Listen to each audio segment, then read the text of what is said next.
সকালবেলা খেলতে খেলতেই মোটরসাইকেলের নিচে পড়ে মারা যায়।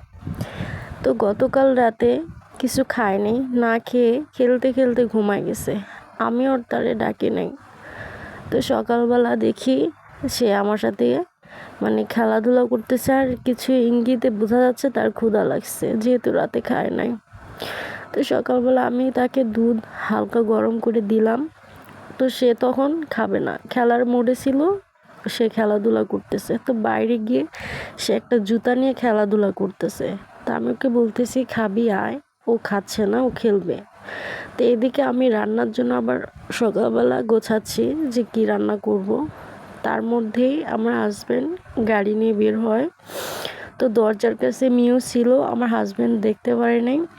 তো কোনোভাবে চাকার নিচে আসা পড়ে।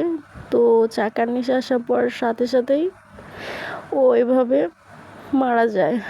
তো ওকে আমি হাতে নিয়ে, ও ছটফট করতেছিল, ওর মুখ দিয়ে কোনো শব্দ বের হইতেছিল না। আমি পানি দিতেছিলাম, দেখে ওর চোখটা বের হয়ে গেছে।